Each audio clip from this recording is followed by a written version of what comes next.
Good morning. Welcome to another fresh edition of your breakfast show, Leadership Television, Inside Nigeria. My name is Tinubu. Today is Monday, March 17, 2025. Of course, it's another fresh edition of looking at what the papers are saying, including Nigeria's most influential newspaper, Leadership, its sister publication, National Economy. Let's go there. Let's see what Leadership and other papers we have on the menu this morning have on their menu. Starting with Leadership. Leadership says ahead of 2027, Tinubu firms grip on APC, may retain Ganduje's NWC, that is National Working Committee. Ahead of 2027, Tinubu firms grip on APC, may retain Ganduje's NWC. State ESCOs likely to stay put, automatic tickets for president, NAS lawmakers. Governors to decide state assembly slots. These are kickers to the leading story above the masthead of Leadership today. Ahead of 2027, Tinubu firms grip on APC, may retain Ganduje's NWC. Of course, Leadership has a wraparound on its cover, so it doesn't allow for many cover stories. The second leading story on the cover, and that is just the only remaining cover story, says Lamido tackles El-Rufai over call to join SDP. It's also a leading story in other papers we have on our lineup. Lamido tackles El-Rufai over call to join SDP. It's on that note we move to the page 3 of Leadership, where we have our stand. Today's stand is on Nigeria's impending food emergency. Today's stand on Leadership, which is the editorial, the stand of the paper, and nutrition insecurity between June and August 2025. While this figure represents a slight decline from the 33.1 million forecasted in November 2024, the situation remains dire, demanding immediate and coordinated action from all stakeholders. Let's move to the concluding paragraphs of that stand today. It says, as a nation, we cannot claim to be on the path to prosperity when millions of our citizens go to bed hungry. The food crisis is not just a humanitarian challenge, it is a national security threat that could undermine social cohesion and political stability if left unaddressed. The time for platitudes and half measures is over. What Nigeria needs now is decisive leadership that places food security at the center of our national agenda.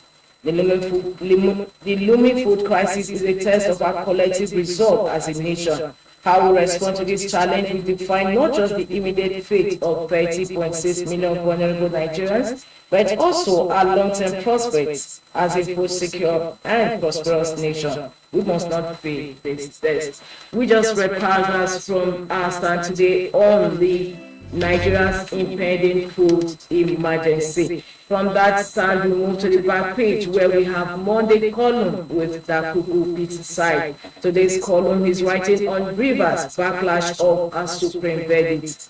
Rivers backlash of a Supreme verdict, talking about the Supreme Court ruling.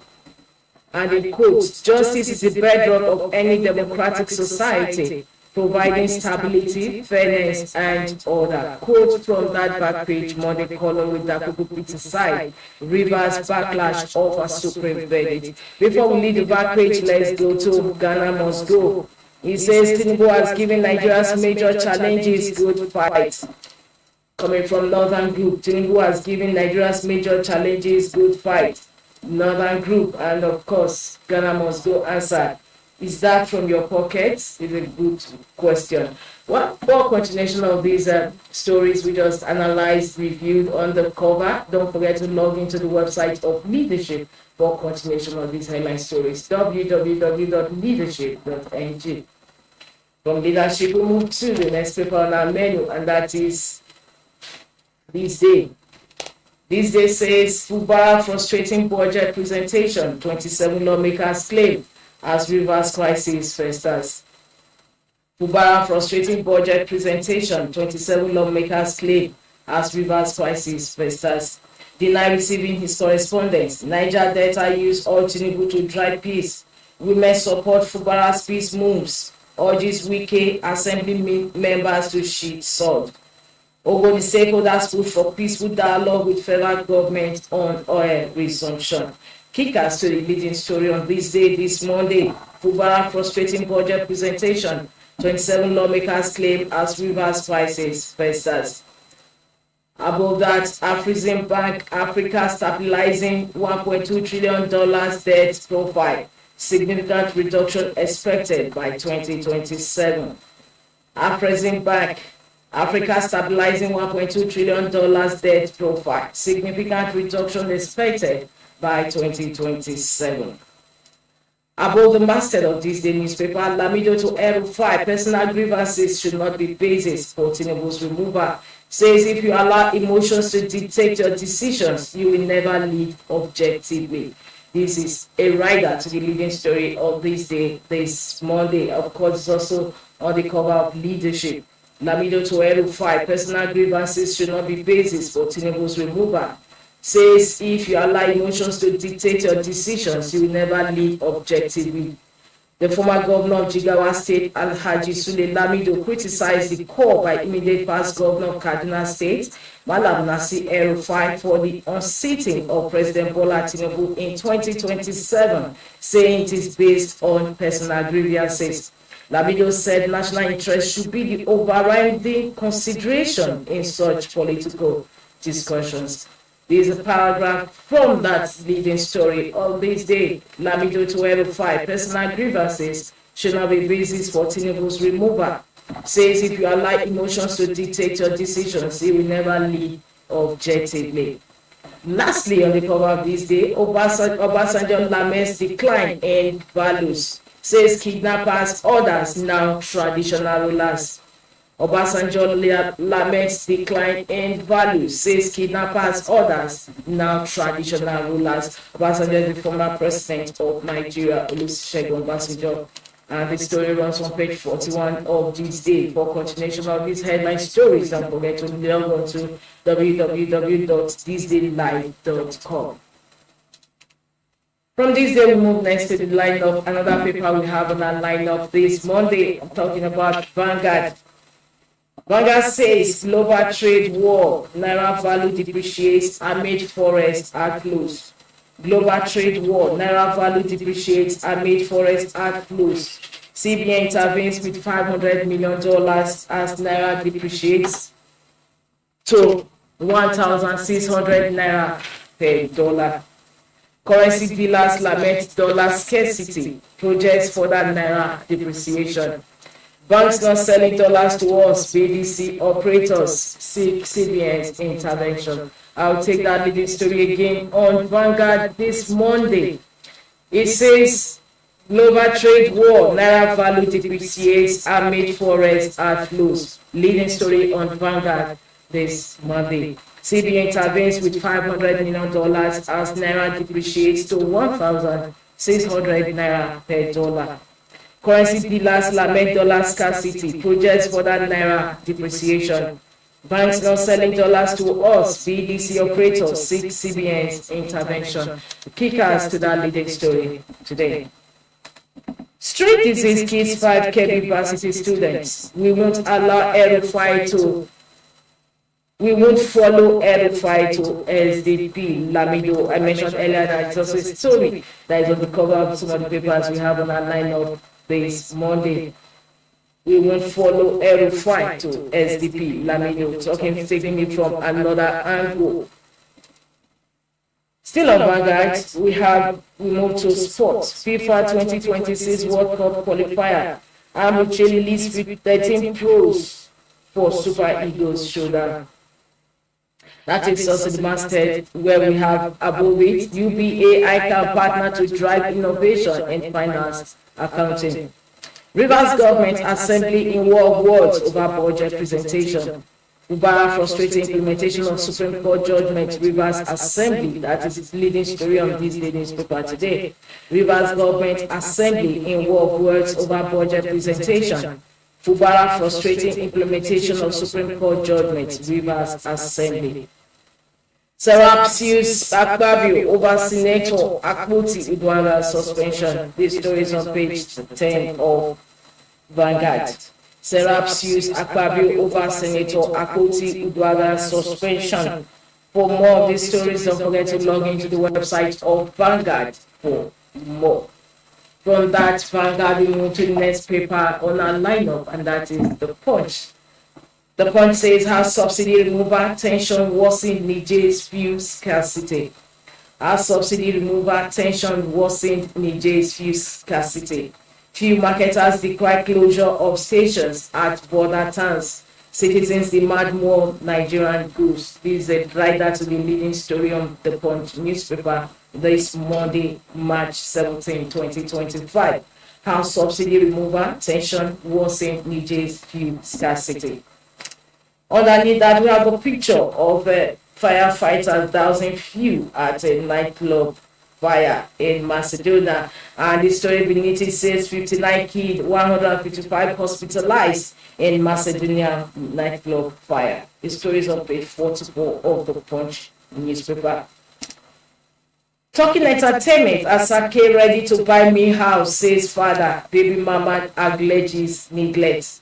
Asake ready to buy me house, says father, baby mama alleges neglect. It's a story that runs on page 4 and 5 of the Punch newspaper. The Punch actually has an entertainment story on its cover this Monday. Asake ready to buy me house, says father, baby mama alleges neglect. Of course, the house in question is a 50 million naira house. Minimum wage poor, labor leaders betrayed workers, Obasanjo. Minimum wage poor, labor leaders betrayed workers, coming from former President Olusegun Obasanjo. The story runs on page 30 of the Punch newspaper. Just beside the masthead of the Punch, governors lobby Tinubu to block local government direct payments. Governors lobby Tinubu to block local government direct payment. It's a story that runs on page 2 of the Punch newspaper. Governors lobby Tinubu to block local government direct payments. This is a story that's on page 2, and of course a full page story for that story. Don't forget to log into the Punch newspaper website for continuation of these headline stories, www.punchng.com. As we conclude review on the Punch this Monday, we move to the next paper on our lineup, and that is our sister publication this Monday is the National Economy. It's a weekly business newspaper on the stable of Leadership Media Group. The leading story says, despite raking in billions, 3 trillion naira sports betting takes toll on Nigerian youths. Despite raking in billions, 3 trillion naira sports betting takes toll on Nigerian youths. Rising gambling, major cause of depression, suicidal tendencies, mental health experts, canvas stricter regulations. Other stories on the cover of National Economy this week. IMF backs Nigeria's economic reforms. IMF backs Nigeria's economic reforms. The story continues on page 15 of National Economy, which also takes us to the award countdown atop the masthead of National Economy. Olori Ivie, others get leadership awards. It runs on page 5 of National Economy. What continuation of these headline stories, and of course, breaking news. Don't forget to log into the website of National Economy for business news, www.nationaleconomy.com.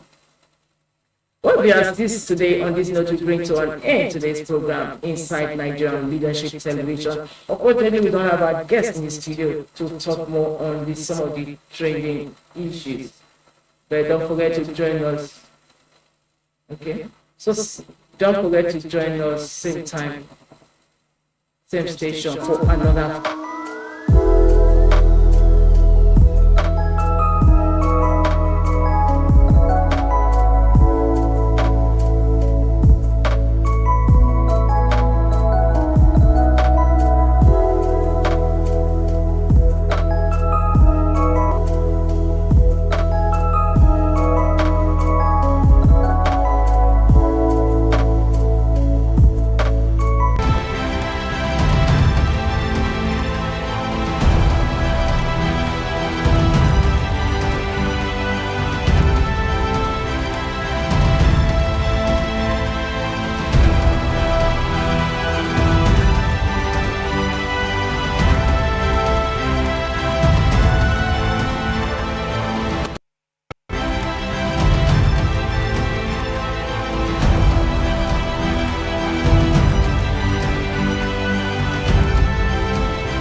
Get ready for the Leadership Awards and Conference 2024. Join us as we celebrate excellence across various fields, honoring those who've made remarkable impacts. Award categories include Person of the Year, Quinquennial Award for Governance and Infrastructure, Governors of the Year, Business Person of the Year, and many more. Stay updated by following us on social media and visiting our website, leadership.ng. For sponsorship and inquiries, contact us today. Leadership Award and Conference 2024, celebrating excellence, inspiring the future.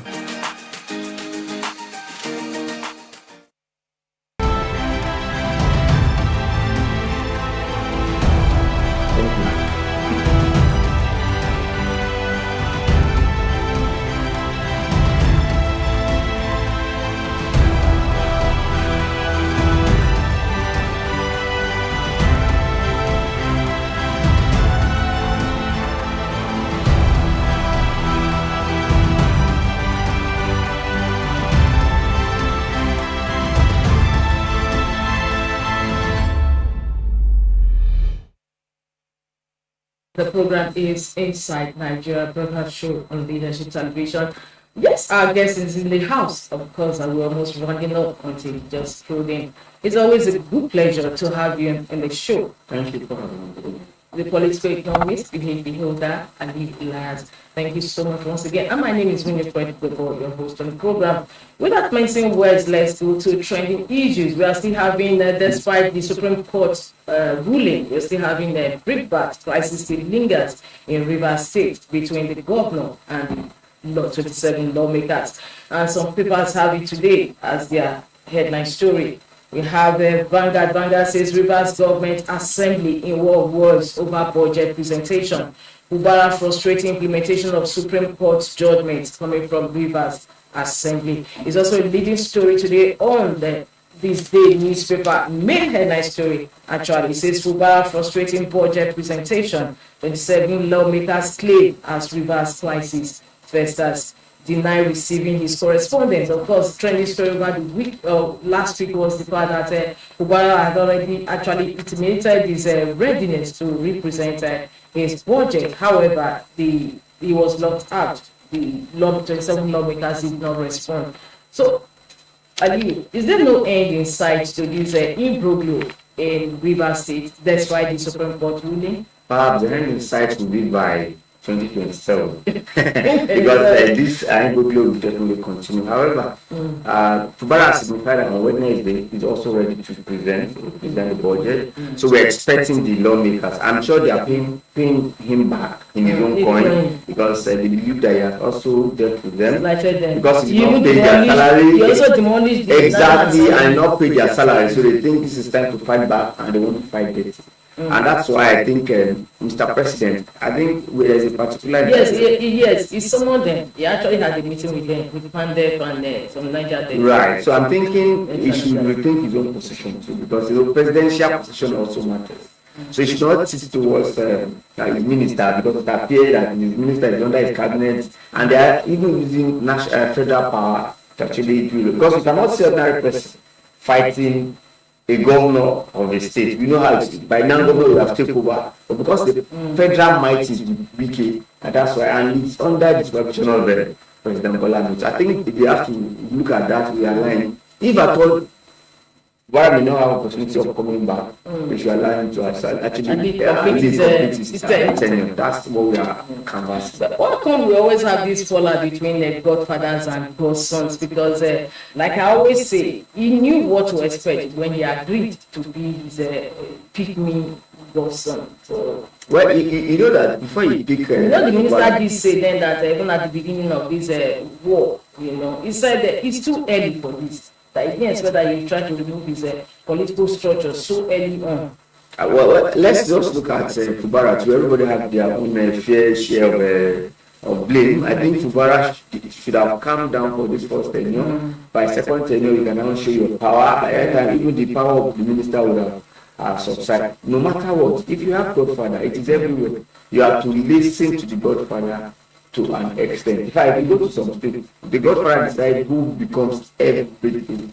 But how come in Fubara is has not been able to pull off what the former governor of Edo State did, Godwin Obaseki. You know, he also had the same issues. The House of Assembly was polarized, and at the end of the day, he was able to carry it off without allowing the lawmakers. Right. It's a two different thing now. When the lawmaker of Fubara lawmaker did not respond to him, he did not pay their salary. So how come those people are surviving? Somebody must have been surviving those lawmakers. But you know, we almost have the same scenario in those states. Yes. Obaseki was able to pay it, you know, pull it up. But the leader then, let's assume it was Shomele. Because of was not a minister. And was not. They were in government. Yes, it's a two different thing. At the end of the day, who actually won? It was Obaseki. At the end of the day, where is Obaseki today? You know, even in the political calculation now, somebody still find his way to bring up Pueblo. And also, even Shaibu, that was the one, remember, Shaibu was with Obaseki. That was one of what makes it actually war. But now it's like, so it's two different things. There is a serious federal might fighting for not ordinary lawmaker. So to say. Well, thank you so much. Moving ahead, we have a global trade war leading story on Vanguard this Monday. Naira value depreciates amid forex outflows. Last week, Nigerians were jubilating about the fact that Naira was actually appreciating. What happened that suddenly? Well, if you ask me, I think CBN is doing a cosmetic. They are putting up a cosmetic approach. As an economist, we are looking from different angles. What we are doing is too temporal to solve the problem. You know, we just do things. You know, in fact, there's some argument that is rightly alluded here that CBN intervened with $500 million. How long can you continue to intervene like that? You know, for instance, we said this earlier when you decide to float the naira. Said this is wrong. There is no country in this world that will say there is no special window. Everything should be willing buyer, willing seller, and they have come up with about 30 framework. Remember, at the point they said it's cryptocurrency problem. At the time they said it's breed chain. At the time they said it's the importation that they allow. They ban it. At the time, you know, with a lot of things. At the time, they even remove breed chain from 600 and reduce them to, you know, all those things that actually work. So for me, they are doing cut and join. For me, it's too cosmetic. You have not solved the fundamental legacy problem. How is our import level? How is our balance of trade? How is our balance of payment? And what are we actually exporting? You know, you have to do that. And that's why we always say, don't look at monetary policy, fiscal policy. You must also look at trade policy. Because trade policy is going to determine how forests will come, how you attract business. Until we solve those fundamental legacy problems, we will continue to be doing cut and join and a cosmetic approach. It's really sad. What? Okay, you've already provided the way forward. When talking politics now, we'll go over to leadership leading stories. Also the same story that is on the cover of some other papers talking about El-Rufai, the immediate past governor of Kaduna State, his recent defection to SDP. Because it's reported that he was calling on some eminent politicians to come and join him in SDP. Among those he reached out to was the former governor of Jigawa State. And today's two papers are washed with that response. Say Lamido tackles El-Rufai over call to join SDP. While Lamido in the Vanguard newspaper says we won't allow El-Rufai we won't follow El-Rufai to SDP. And in this day says Lamido to El-Rufai, personal grievances should not be basis for Tinubu's removal. What is your take on that? I think if you want to go, you can go alone. Must everybody go with you? Well, I think it's normal thing to call everybody to go with him. He's a force on its own. For me, I agree that Lamido is also playing to the gallery. You know, that's a sign that he's also taking another verified call to tell you we are here with you. So perhaps Lamido is also coming up to join APC. So we have to look at the political meaning to it. But for me, every time moving to SDP, for me, it's good for him because he's becoming a leader of a political party. Yes, but why before you made the choice that you want to cannot go in his party? politics. There must still need more leaders to join him. And why is that even that important? But I assure you, more leaders will join him at a particular time. Because even Lamido is about to exit PDP too. So PDP will become an orphan. Maybe he's going to join the APC. So a lot of political gimmicks. But I like what Alpha is doing. He actually did it on time. You know, when it's 2 years. You think so? Maybe you have the opinion that before 2027 he may have tired himself out. Well, in a position. The fact remains that it depends on the alignment. If you end up aligning with Labour Party and then NNP, you know, NNPP, you have to look at it from that angle. So if they come and they form alliance, they may not become president. Verify and people can get a government, and people can get a senator, and that's how it should start from. If you want to directly get on presidency, maybe. But you know, in 2023 or 2022, SDP did have a good showing in National State. Right, and they have a senator. They have the current senator now, a very vibrant senator, and it's not a first time. I remember it's not a first time too, and I think it's a good one. And that senator will be warming up for governor. I recall that it's a well-loved. I forgot his name. People love him so much because they also transverse other political parties. So this someone like him is coming for governor in Nasarawa at that point level. It may have a good consideration. Okay. Wadada, is it Wadada? Senator Wadada. Okay. All right. Thank you so much. Now, just before we go, we want to talk about national economy's leading story today. It says, despite breaking in billions, 3 trillion naira sports betting takes toll on Nigerian youths. Rising gambling major cause of depression, suicidal tendencies coming from mental health experts. The level at which people play people in gambling now is a money to evening business now. People resume the money and close in the evening. It's a serious issue, and it's maybe you have tendency of mental health problem, and it's a quick win. You know, when you win, when you play, you can actually become multi-millionaire in 1 hour. But if 1,000 people play, you may not have only more than one person that will map, but there is still that. I think it's because of lack of a job, because that's actually causing people look at shortcuts to. Somebody actually stop betting? No, government cannot even stop it. Government is making in more money. In fact, you need to see the level at which. If you need to look at political economy of betting itself, no government wants to do it down, except a strict religious country, maybe like Saudi. Or even if it's not now, because Supreme Court also moved on it. Well, it depends on the government. It depends on them, so they may decide to or not. But the thing is, the way it's making money, governors will also want to take advantage of that. All right, thank you so much. On this note, we bring to an end today's Inside Nigeria. Sorry we brought this discussion a bit late and a bit behind schedule. However, we look forward to having you here, same time, same station, on this platform, Inside Nigeria. I've had the pleasure of having my guest, is PhD in political economics and a public affairs analyst, and Elias. Thank you so much once again. Thank you. My name is Winnie. Thanks for joining us. See you. Thank you for watching. For sponsorship and advert placements, please contact 080-3688-6158. Last Word Leadership Podcast Studio. You have the last word.